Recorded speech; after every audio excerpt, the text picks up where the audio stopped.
देखो कितना विश्वास होता है भक्त को, कैसा वो श्रद्धावान होता है। एक राजकुमारी और दूसरी एक जमींदार की पुत्री, दोनों को मित्रता थी। एक दिन राजा के यहां भगवत प्रेमी महात्मा आए। वो संत सेवी राजा थे, महात्मा जन आते रहते थे और महात्माओं का कार्य ही होता है निरंतर अपने प्रभु की सेवा और सुमिरन में मगन रहना। सेवा सुमिरन ये बहुत बड़ी सामर्थ्य है। अगर हम हर समय सेवा और सुमिरन में रहें तो कभी कोई माया प्रपंच हमें परास्त नहीं कर सकता। जहां हम सेवा सुमिरन से अलग हुए वहीं माया का प्रभाव पड़ता है। भगवान का शालिग्राम स्वरूप उनके पास था, खूब भाव से सेवा कर रहे थे और नवीन अवस्था की कोमल हृदय वाली ये दोनों सखियां देख रही थी। इनके मन में आया ऐसे हम भी ठाकुर सेवा करेंगे। देखने से सुनने से हमारे हृदय में प्रभाव पड़ता है। गंदी बातें देखेंगे, गंदी बातें सुनेंगे, उसी का चिंतन होगा, हृदय गंदे आचरणों की प्रेरणा वाला बन जाएगा। अगर हम भागवतिक बातें सुनेंगे, भागवतिक दर्शन करेंगे तो भागवतिक चिंतन होगा, हृदय भागवतिक प्रेरणा वाला बन जाएगा। कई दिन संत भगवान रुके, रोज सेवा कीर्तन कथा, सरल हृदया।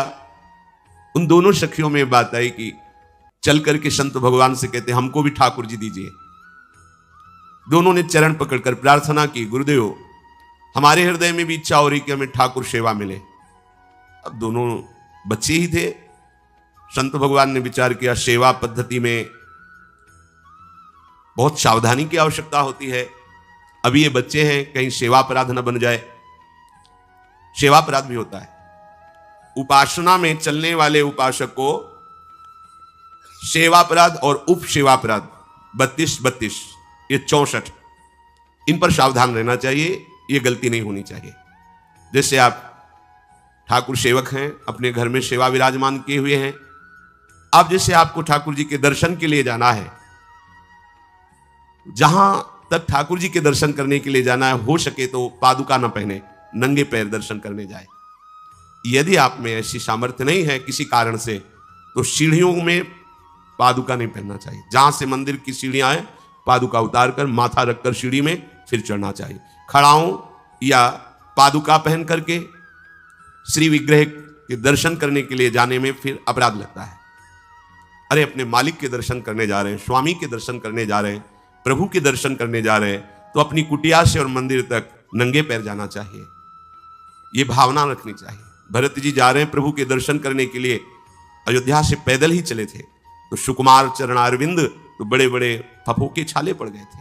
वशिष्ठ जी ने देखा, सबने मिलकर भरत जी से कहा पालकी पे बैठ जाइए। तो उन्होंने कहा हाँ, मेरे प्रभु यहां नंगे पैर चले हैं और मैं पालकी पे बैठ जाऊं? उचित तो यह है कि अपने प्रभु के दर्शन के लिए मैं जा रहा हूं, तो जहां जहां प्रभु के चरण पड़े वहां मेरा शीश पड़े, अर्थात सिर भर जाऊं। उचित असमोरा सप्ते सेवक धर्म कठोरा, यहां मैं सर के बल चल के जाऊं पर असमर्थ हो।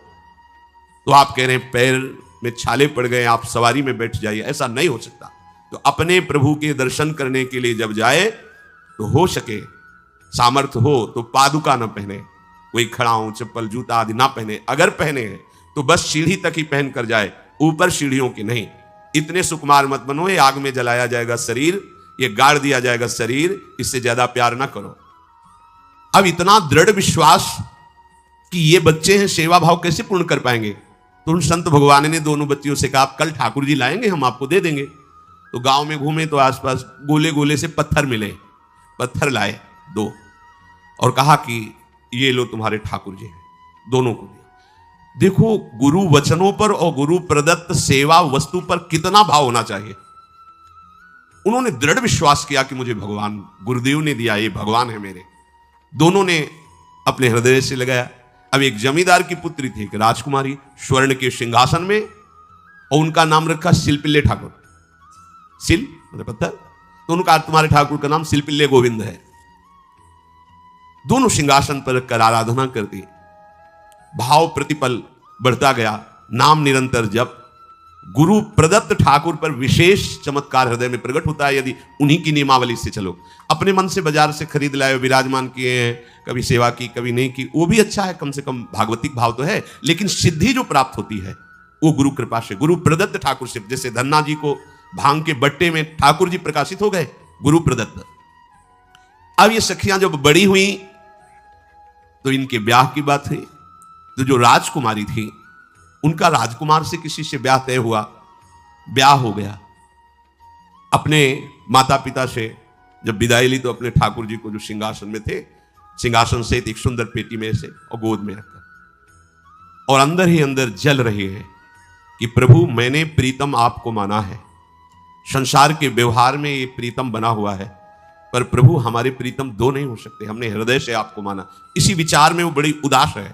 पहले पालकियों में ऐसा राज सैनिक चल रहे हैं, पालकियों में वो बहू जा रही है और राजकुमार घोड़े पर। राजकुमार बार बार पालकी के समीप जाता, दर्शन करने की इच्छा होती है ना, तो उदास देखता, मन में बड़ी गिलानी हुई। उसने कहा, एक नदी थी, उसने कहा यहां हम थोड़ी देर विश्राम करना चाहते हैं, राजकुमारी की पालकी रखी जाए और सैनिक दूर खड़े हो। तो राजकुमार वैसे ही आज्ञा हुई। तो बात करना चाहते हैं, पर वो ना देखती है और ना बात करती है, और इतना सुंदर रूप, क्योंकि ब्रह्मचारिणी और भगवत आराधना। अब उसके हृदय में जलन हुई कि ऐसा क्या है जो हमसे बात नहीं कर रही। बस बार बार ऐसे पिटारी खोल के ऐसे ठाकुर जी को देखती। नाम जप और सेवा के प्रभाव से वो सिल नहीं रह गया था, वहां उसको सांवरे श्याम सुंदर की झांकी मिलती थी।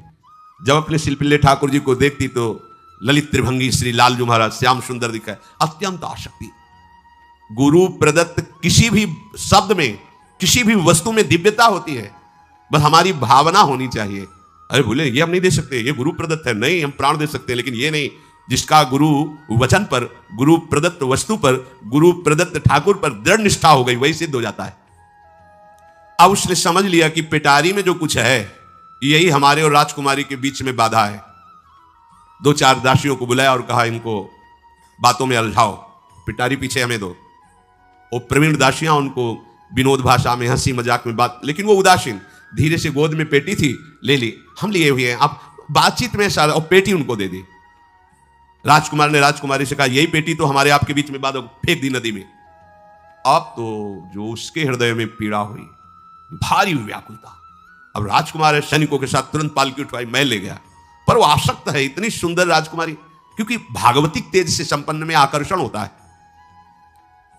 राजकुमारी ने कहा यदि हमारे ठाकुर नहीं तो मैं नहीं, आज से अन्न जल त्याग, प्राण त्याग दूंगी अगर हमारे ठाकुर जी हमारे समीप नहीं तो। आज से एक बूंद पा, कैसे पिए, अपने ठाकुर को भोग लगा के पाला है और ठाकुर जी फेंक दिए गए। भारी व्याकुलता, जैसे मीरा जी कहते दृश्य बिन दुख न लागे नहीं, न रात में नींद है न दिन में अन्न जल है, व्याकुलता। अब भयभीत हो गया राजकुमार। पूरा महल इस विषाद से हो गया कि अगर नवीन राजकुमारी प्राण त्याग देती है तो क्या होगा लोक समाज में, कि अभी नवीन राजकुमारी गई, ये लोग ऐसे निर्दयी हैं कि ऐसा व्यवहार किया कि उसने प्राण त्याग दिया। राजकुमार घुटने में आ गया, घुटने टेक कर राजकुमारी से कहा मैं तुम्हें दुखी नहीं करना चाहता, पर मैं तुमको छोड़ भी नहीं सकता। अब हमें आप वो उपाय बताओ जिससे आप मुस्कुरा दो, आप प्रसन्न हो जाओ। तो उनका, हम अपने ठाकुर के बिना जीवित नहीं रह सकती, यदि आप हमें जीवित देखना चाहते तो हमारे ठाकुर जी ला के दो। हमारी भागवतिक निष्ठा ऐसी होनी चाहिए कि जो गुरु जी ने मंत्र दिया है, जो गुरु जी ने उपासना दी है, उसमें दृढ़ विश्वास होना चाहिए।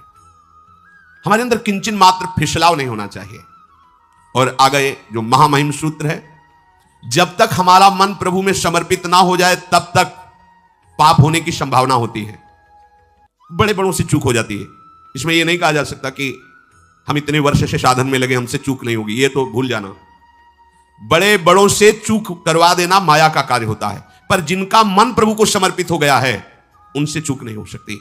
इसलिए जो अगला सूत्र वर्णन किया कि जितने भी पापाचरण होते हैं वो सब मेरे से होते हैं, ऐसा उपासक दृढ़ निश्चय करे। ऐसा नहीं कि पापाचरण भगवान से, भगवान करा रहे हैं। जैसे लोगों का एक प्रश्न होता है कि जब सब कुछ भगवान करा रहे हैं, भगवान की इच्छा के बिना पत्ता भी नहीं हिलता, तो जो हम पापाचरण, गलत आचरण, वो भी तो भगवान ही करा रहे हैं। इस विषय को समझना है। आज के समाज का जो मानसिक स्तर है, जब हम त्याग की बात करते हैं कि गंदे आचरण नहीं करने चाहिए, तो जो समझाया जाता है, जो समझ है आज की आधुनिक, वो ये समझ है, कुछ ऐसे जनों ने ये निर्धारित भी किया है कि बहुत भोग कर लेने पर फिर समाधि की प्राप्ति होती है। अगर ऐसा होता तो लाखों लोग समाधि को प्राप्त होते, लाखों लोग बिना साधना के। क्यों? बचपन से लेकर के पूरे जीवन तक भोग ही भोग रहे, सब समाधि में पहुंच जाते। प्रायः सबके दिमाग में बात बैठी है कि अगर हम भोग ले तो हम मन को समझा सकते हैं, लेकिन आप बात अनुभव की समझ लीजिए कि आप भोगने के लिए जो ही गए तो मन के गुलाम बन करके गया, वो कभी तुम्हें मुक्त होने का अवसर नहीं देगा। जैसे हम भोजन कर लेते हैं तो लगता है अब कुछ नहीं, लेकिन 6 घंटे व्यतीत होते होते पर्चा बन जाएगा कि ये चीज फिर चाहिए खाने को। ऐसे ही कोई भोग भोगने के बाद कुछ क्षण के लिए उससे विरति हो जाती है, ठीक है, लेकिन फिर कुछ मिनट होने के बाद फिर नई स्फुरणा, नया संकल्प, नई क्रिया, नई भोग वासना सब हृदय में देख लो। इसके लिए किसी और से सलाह लेने की जरूरत नहीं। इसलिए ये जो संतों का मत है, शास्त्र का मत है कि भोगों के भोगने से भोग वासना दृढ़ होती है, कामना बढ़ती है, ना कि शांति मिलती है। लेकिन आधुनिकता में भोगों को भोगने से शांति मिलती है, ऐसी धारणा बनी हुई है, और ये गलत है। और ये इतनी गलत हो जाती है कि हम हत्या करने लगते हैं, हिंसा करने लगते हैं, पूज्य जनों के साथ दुर्व्यवहार करने लगते हैं। आज तक भोगों में इति नहीं हुई। देवयानी जी भगवान शुक्राचार्य जी की पुत्री हैं। वो इतनी सुंदर हैं कि कोई अप्सरा भी उनसे होड़ नहीं कर सकती, क्योंकि भगवान शुक्राचार्य की पुत्री जितेंद्री, पवित्र, भगवत आराधन संपन्न। बड़ा प्रसंग है, उसको ना लेते हुए हम सारांश में बता रहे।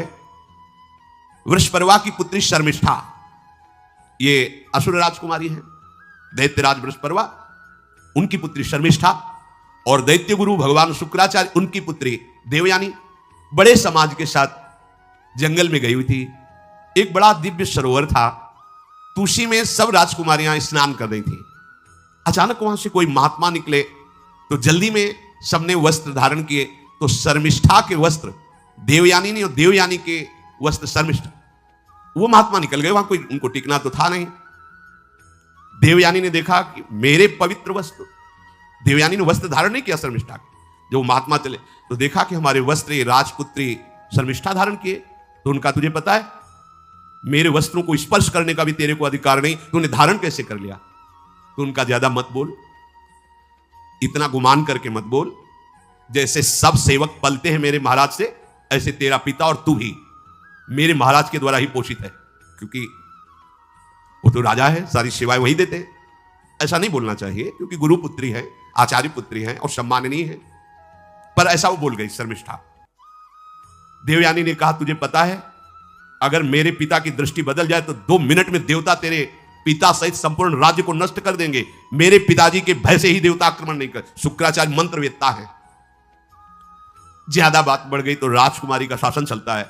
उसने कहा इस गुरुपुत्री को उठाकर कुएं में डाल दिया जाए, और उस समय वस्त्र धारण नहीं की हुई थी, उनको उसी स्थिति में डाल दिया गया और वो चली गई। उसी समय शिकार खेलने के लिए महाराज ययाति चक्रवर्ती सम्राट